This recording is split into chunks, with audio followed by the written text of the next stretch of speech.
Yes. Well, thanks everyone for joining me. I'm here with Robert Del Grande, and we are going to cook some fantastic recipes for you today using figs. And I got to ask you, you know, we brought you all the way from Houston to California to cook with some of the best figs you're ever gonna want to eat, and I know you have, but tell us why you're into figs. They are delicious, marvelously delicious. Yes. And I grew up with them. When I was a kid, we had a huge mission fig tree in our backyard, and it was like a free candy store. And it stayed with you to this day. When you say fig, I was like going back home. I want to show them something, Robert, that I think is really cool. This is Laura's easy recipe tip of the day. Do you want to do this with me? I love learning something. This is good. This I is love good. learning something. The fig tree, as you know, doesn't flower. The flower actually is in the inside of the fig. Right. I like to cut it down with just a paring knife, real easy. I set it on its bum, of course, and then I cut it this way, and then I just squeeze the bottom. Beautiful. Isn't that pretty? Yeah, it's very pretty.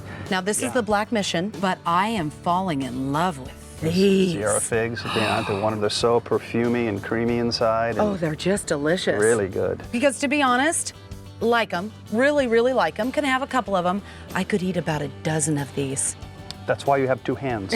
Yeah, you could go either way, one or the other. There's one thing that's equal to a fresh fig, and that's a dried fig. These are dried mission figs, and they're just as wonderful. Instead of that creamy texture, to get that kind of chewy, wonderful texture. So I'm going to make little stuffed figs out of them. All right. And the thing I like about the dried figs is that they're kind of malleable. If they won't stand up, you just push them down a little bit. And they stand like up Play-Doh. a little like Play-Doh. Yeah, all right. Just like you did, you just cut that tip off, and then you split it right through the middle.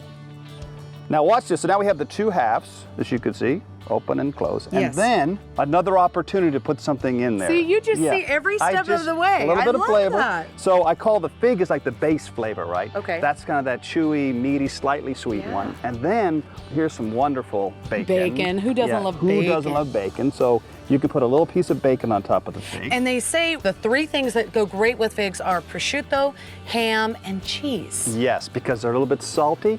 And against the sweet, it just balances it out. Then if you want, yeah, you bring a little bit of jalapeno to it, put on top of that. Now you have the sweet and the smoky and the spicy, more and more savory. Very nice. Yes, and you already mentioned the cheese. This is one of my favorites. This is Fontina cheese. Oh, yes. Which when it melts, it's so creamy.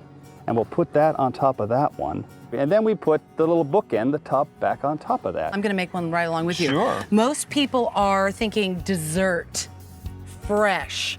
Open up your mind, think opportunity, Mr. Opportunity's here. I'm looking for an opportunity. Yes, and just go for it, right? Yeah. Now it is like a roly-poly-oly a little bit. It's kind of wobbly. But when you put like the cheese on, it fell over. Okay, but nothing can go wrong.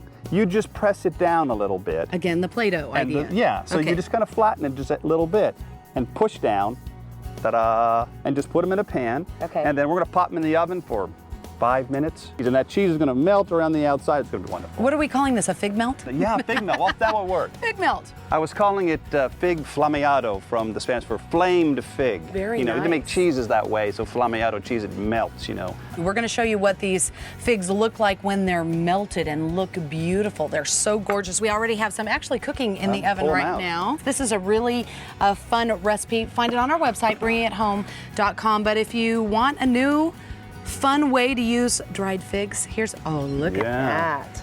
And if one falls over, it's not a problem. You just kind of put it back up there. See? Nothing can go wrong. You said that put it earlier. right back in place. And then we're going to put them out and just put them on that platter. Yeah, so then you can have some fun with some skewers. So you just kind of put a skewer through it. And You skewer it. Oh, isn't that cute? Yeah, that's darling. And then they'll stand up right there on the platter. You just see how when you pass them around everybody, they can just pick them up. I'm going to try this one. Yeah, they all work. How's that?